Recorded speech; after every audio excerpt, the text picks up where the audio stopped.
अस्सलामुअलैकुम, मैं हूं फ़रहान अली और आप देख रहे हैं फुलीफाई world YouTube channel. Welcome to my video.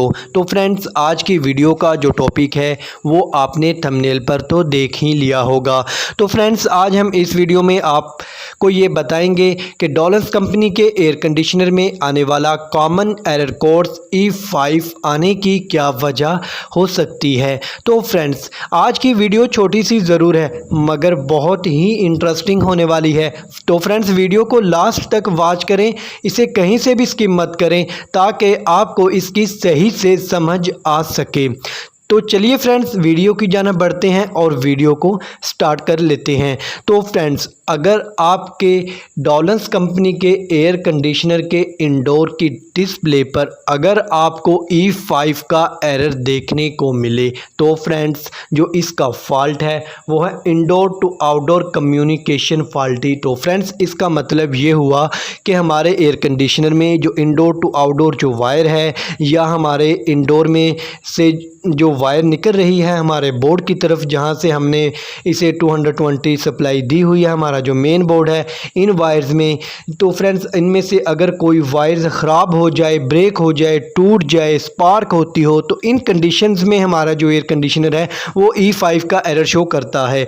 तो फ्रेंड्स, सबसे पहले तो आप इसके मेन बोर्ड को अच्छे से चेक कर लें जहाँ से हम इसे 220 वोल्टेज जिसे हम इसको सप्लाई दे रहे हैं। फ्रेंड्स, अगर ये शू लूज़ हो जाए, टूट जाए या फ्रेंड्स इसके अंदर से जो तार है वो निकल जाए तो फ्रेंड्स इस कंडीशन में भी ये E5 का एरर शो कर सकता है। तो फ्रेंड्स, सबसे पहले तो आप इसके मेन बोर्ड में इसके शू को अच्छे से चेक कर लें। और जो नेक्स्ट है वो है इंडोर टू आउटडोर जो इसकी वायर्स हैं। तो फ्रेंड्स, अगर ये वायर्स दो में पड़ा रहने की वजह से कमज़ोर हो जाए, पिघल जाए या ये वायर्स ब्रेक हो जाए, कट हो जाए, तो फ्रेंड्स इस कंडीशन में भी ये E5 का एरर है जो शो कर सकता है। तो फ्रेंड्स, आप इसकी तमाम जो वायर्स हैं उन्हें अच्छे से चेक कर लें, इनमें कोई लूजिंग ना हो, कोई स्पार्क ना होती हो, कोई कट हो गई हो या कोई ब्रेक हो गई हो, तो इन तमाम कंडीशंस में ही ये E5 का एरर शो करता है। तो फ्रेंड्स, जब हमारे टेक्नीशियन न्यू एयर कंडीशनर को इंस्टॉल करते हैं तो फ्रेंड्स जो वो इंडोर टू आउटडोर जो वायर के जो कनेक्शन हैं वो जब करते हैं तो फ्रेंड्स अगर ये कनेक्शन डिफरेंट हो, मुख्तलिफ हो, तो फिर भी ये E5 का एरर शो करेगा। तो फ्रेंड्स, बिलफर्ज अगर आप इंडोर में L पर आप जो वायर्स लगाएंगे वही वायर्स आपको आउटडोर के L पर आपको लगाना होगी। तो बिलफर्ज अगर आप L पर रेड वायर लगाएंगे तो आपको आउटडोर के L पर भी रेड ही लगाना होगी। तो फ्रेंड्स, ना कि आप इंडोर में L पर रेड लगाएं और आउटडोर पर आप ब्लैक या ब्लू लगाएं। तो इन कनेक्शन की चेंजिंग में भी हमारा जो डॉलिंस कंपनी का एयर कंडीशनर है वो E5 का एरर शो करता है।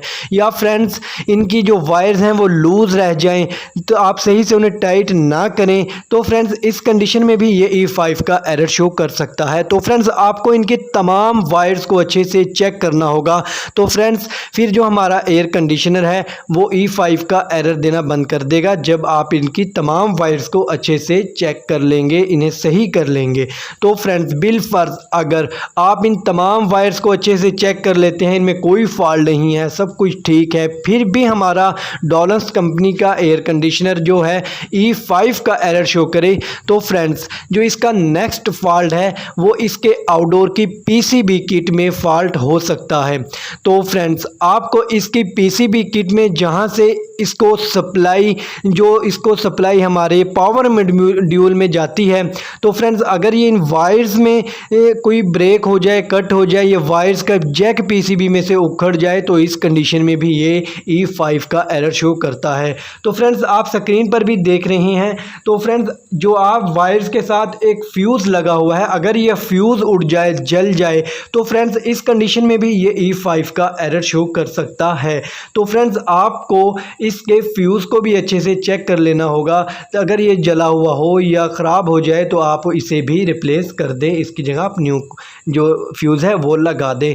तो फ्रेंड्स, आप इनकी वायर्स को देख लें, अगर इनकी वायर्स डिस्कनेक्ट हो जाएं, इनकी वायर्स ब्रेक हों तो जिससे सप्लाई आगे ना जा पा रही हो, तो इन तमाम कंडीशंस में जो हमारा डॉलन्स कंपनी का एयर कंडीशनर है वो E5 का एरर शो करेगा। तो फ्रेंड्स, आप इन तमाम वायर्स को जो मैंने आपको वीडियो में बताया है, आप इन्हें अच्छे से चेक कर लें। इनमें जो भी फॉल्ट हो आप उसे ट्रेस करें और उससे रिपेयर करें। या फ्रेंड्स, इसकी पीसीबी किट में अगर फॉल्ट आ जाए तो फ्रेंड्स आप इसकी पीसीबी किट को खुद रिपेयर करना जानते हो तो इसे खुद रिपेयर कर लें, या आप इसके टेक्नीशियन से इसे रिपेयर करवा लें।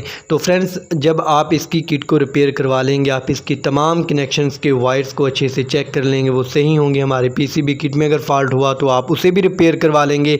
तो फिर जो हमारा डॉलन्स कंपनी का एयर कंडीशनर है, इसकी डिस्प्ले से जो हमारा E5 का एरर है ये गायब हो जाएगा और जो हमारा एयर कंडीशनर है वो वापस अपने सही मोड पर आ जाएगा और वो अच्छे से वर्किंग करने लगेगा। हाँ, तो फ्रेंड्स, ये था हमारी आज की वीडियो का टॉपिक जो मैंने आपके साथ शेयर किया। तो फ्रेंड्स, अगर वीडियो अच्छी लगी हो तो फ्रेंड्स इसे लाइक करें और दोस्तों में शेयर करें ताकि उन्हें भी इससे फ़ायदा हासिल हो सके। तो फ्रेंड्स, अगर आप मेरे चैनल फुलीफाई वर्ल्ड पर न्यू हैं तो जल्दी से इसे सब्सक्राइब कर लें और साथ में बेल आइकन की घंटी को भी प्रेस कर दें ताकि मेरी हर न्यू आने वाली मालूमाती वीडियोस का नोटिफिकेशन सबसे पहले आपको मिल सके। तो चलिए फ्रेंड्स, मिलते हैं एक नेक्स्ट वीडियो में नई मालूमात के साथ। तब तक अपना ख्याल रखिएगा।